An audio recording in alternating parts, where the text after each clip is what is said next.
Assalaamu calaykum. Dalka Norway sida rasmiga ahna waxaa loo yaqaanaa boqortooyada Norway. Waa dal ka mid ah dalalka dhaca jasiiradda Scandinavian-ka ee waqooyiga Yurub. Badka Norway wuxuu gaarayaa 385,207 kiilomitir square. sidoo kale dadka ku nool Norway waxaa lagu qiyaasaa inay gaarayaan 5,300,000 oo qof. Inta badan dadka Norway waxay ku nool yihiin magaalooyinka Oslo waa caasimadda iyo magaalada ugu weyn ee dalka Norway. Oslo waa magaalada kaliya ee dalka ay ku nool yihiin in ka badan 1 milyan oo qof. Oslo waa magaalada saddexaad ee ugu weyn Scandinavian-ka. Oslo waa magaalada lagu bixiyo abaalmarinta Nobel Peace Prize, halka abaalmarinta Nobel ee Physics, Chemistry, Physiology, Medicine ama suugaanta lagu bixiyo magaalada Stockholm ee dalka Sweden. Afka Norwejiga waa luqadda rasmiga ah. Norway waxay xuduud la leedahay 4 dal oo kala ah Sweden, Finland, Ruushka iyo Denmark.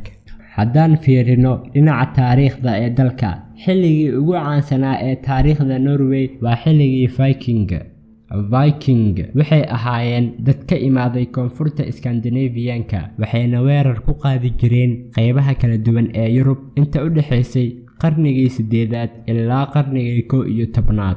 Sanadii 1905 Norway waxay xorriyadda ka qaadatay Sweden.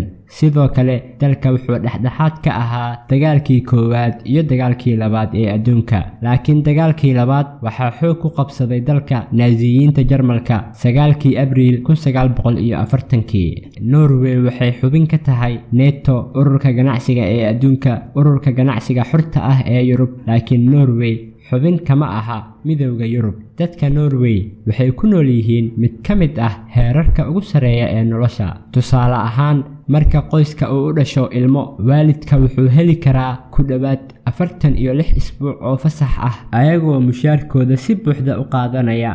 Sidoo kale Norway ayaa kaalinta koowaad ka gashay 9 jeer inta u dhaxaysay 2001 ilaa 2011 liiska horumarinta aadanaha, oo ah tirakoob loo adeegsado in lagu cabiro guulaha guud ee dalka dhinacyada bulshada iyo dhaqaalaha.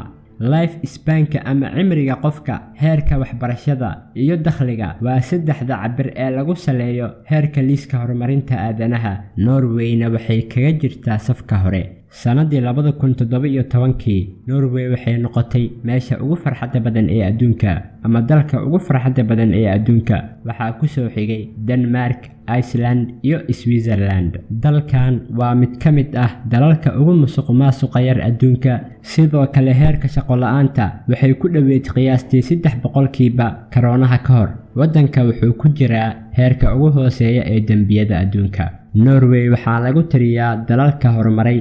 Sanadii 2019 wax soo saarka dalka wuxuu gaarayay 400 bilyan oo dollar. Ka helidda laga helay saliidda iyo gaaska lixdameeyadii ayaa dalka Norway siiyay kobcin dhaqaale. Maantana Norway waxay ka mid tahay wadamada ugu horeeya dhoofinta batroolka. Norway waxay leedahay keyd aad u badan oo ah gaaska dabiiciga, saliidda, cunnada badda laga soo saaro, macdanta iyo biyaha nadiifka ah.